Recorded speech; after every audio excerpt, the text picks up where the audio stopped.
Prologue, an invitation from the striped wild. Have you ever felt the pull of a horizon far away? A whisper in the wind? Something ancient, untamed, calling you not with words, but with rhythm. This is not the call of the lion's roar or the eagle's cry. This is the quieter call. The one you feel in your chest before you hear it in your ears. The call of the striped wild. Somewhere in the heart of Africa, beneath skies that burn blue and gold, lives a creature both humble and majestic, neither predator nor prey, but something in between, a traveler, a survivor, a messenger. The zebra. Not just black, not just white, not just horse, and not quite anything else. Tonight, we follow its path, not as scientists, not as tourists, but as seekers. If you've ever wondered what the wild teaches in silence, if you've ever longed to understand beauty that doesn't need to explain itself, then come closer. This is your invitation. The story begins where the grass kisses the wind, and the world moves to the beat of a hoof. Zebra, keeper of the striped wild. Prologue, when the wind carries stripes. Close your eyes and picture the African savanna. The sky burns orange in the early morning, and the grass whispers in waves of gold. A gentle breeze stirs the dust.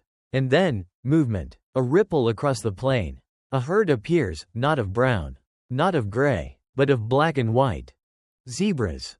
Stripes, flowing like water, silent, calm, and ancient. If you've ever wondered what harmony looks like in motion, it is this. The zebra doesn't roar, it doesn't hunt, it doesn't climb mountains or dive into oceans, but it is a creature of balance, a quiet strength, a symbol of wild rhythm. Today, we follow the zebra, not just through the grasslands of Africa, but through time, instinct, and meaning. Let's walk with them, let's listen, and maybe, just maybe, we'll learn something not only about them, but about ourselves. Chapter 1: The meaning of a stripe. Black and white, light and shadow, harmony and contrast. A zebra's stripes are its identity and its mystery. No two zebras have the same pattern, not even twins. These stripes are like fingerprints, crafted by nature, unique and unrepeatable. Scientists once thought the stripes were camouflage. Others said they confused predators. Some found that they might help regulate body heat. One recent theory suggests the stripes deter biting flies, which can carry deadly diseases. In truth, the answer may be all of the above. But beyond science, the stripes have inspired myth. In African folklore, some say the zebra was once completely white, until a great fire scorched it, leaving black burns across its body. Others believe it was painted by spirits, black and white as a symbol of unity. A zebra doesn't choose its stripes, but it wears them with quiet dignity. And through those stripes, it tells a story of evolution, survival, and beauty. Chapter 2: Born into the wild. A zebra foal is born not in a cozy den or secret nest, but in the open. Out there, in the blazing sun and the waiting grass. Within minutes, the newborn stands, wobbling on uncertain legs. Why so quickly? Because danger doesn't wait. The moment a zebra is born, it must begin the journey of survival. For the first few days, the mother keeps the foal close, letting it memorize her scent, her voice, and, most importantly, her stripes. This bond is sacred. In a herd of nearly identical patterns, a foal must know who its mother is by heart. The herd watches over the new life. Stallions stand at the edges, eyes scanning the horizon. Mothers graze near their young, ears twitching, hooves always ready. Childhood for a zebra is not gentle, but it is powerful. Every step the foal takes makes it stronger. Every day survived is a victory. And every moment with its mother is a lesson in how to live free.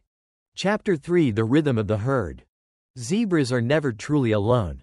They live in family groups called harems, usually one stallion, several mares, and their young. Each group has its own rhythm. They move together, sleep together, graze together. When one stops to listen, they all pause. When one flees, they all run. But these harems aren't isolated. Many harems come together to form massive herds, especially during migration. In these large gatherings, thousands of hooves beat against the earth in unison. Dust rises like smoke, stripes blur into waves. Communication is quiet, ears swiveling, tail flicks, subtle noises. A twitch of the ear can signal tension. A snort might mean danger. A playful nudge is friendship. And grooming, oh, how zebras groom each other. Teeth nibbled gently at necks and shoulders. These moments of contact strengthen bonds, ease stress, and remind them, you are not alone. In the zebra's world, togetherness is everything. To be part of a herd is not just safety. It is identity. Chapter 4: Predators, Panic, and Power. The grasslands are not just beautiful. They are dangerous. Lions stalk quietly in the shade. Hyenas wait with cunning patience. Crocodiles lie still beneath the river's surface. Zebras live with this reality every day. Their first weapon is awareness. Large eyes on the sides of their head allow nearly 360-degree vision. Their ears rotate independently to catch even the faintest sound. When danger is spotted, the signal spreads like electricity.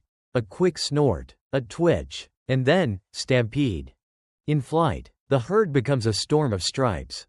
This confuses predators. Who is the weakest? Who is the slowest? It's hard to tell when the world is spinning in black and white. But zebras don't always run. If cornered, a stallion will fight, with powerful kicks that can shatter bone. They don't look fierce, but they can be, especially when defending family. In the savanna, survival doesn't go to the strongest. It goes to the most aware. Chapter 5: Seasons of Hunger and Hope. The dry season arrives like a warning. Rivers shrink, grass turns brittle, the sky offers no comfort. And yet, the zebras move forward. Every year, they take part in one of the most epic migrations on Earth. Alongside wildebeests and gazelles, they travel hundreds of miles in search of water and fresh grazing lands. It is a journey filled with hardship, heat, exhaustion, ambushes from predators, crossings through crocodile-infested waters. Many do not survive. But the herd continues, led by memory, instinct, and an unspoken hope that life awaits beyond the horizon. When the rains finally come, the earth sings, grass returns, rivers swell, foals leap in the mud. This is the cycle the zebra knows: hardship, endurance, renewal, a rhythm as old as the land itself. Chapter 6: Symbols and Spirit. To many African peoples, the zebra is more than an animal. It is a symbol. The Sand people of the Kalahari paint zebras in sacred caves, seeing them as messengers between worlds. In Zulu tradition, the zebra represents freedom and unity, black and white living together without conflict. Modern thinkers have also embraced the zebra. In medicine, a zebra refers to a rare condition, reminding doctors to look beyond the obvious. In psychology, the zebra has become a symbol of neurodiversity and balance and contrast.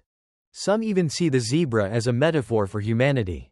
Striped, diverse, and yet capable of moving as one. We all carry differences, but like the zebra's coat, perhaps those differences were never meant to divide us, but to make us more complete. Epilogue: A whisper through grass. The sun sets over the savanna. The wind picks up, and the herd moves on, quiet, graceful, together. The zebra leaves no lasting footprint, no grand monuments, just stripes, gently fading into the golden grass. But if you listen, really listen, you might still hear the sound of their hooves. You might feel the whisper of survival, the dance of contrast. The zebra lives without walls, without chains, without titles. It runs because it must. It rests when it can. And it endures, not through dominance, but through unity. In a world that moves too fast and forgets too much, maybe we need the zebra to remind us. That difference is not weakness. That family is protection. That freedom is a rhythm, not a destination. And when we stand under open skies, we are not so far from the striped wild as we think. So the next time life feels too loud, too hard, too divided, close your eyes, breathe, and remember.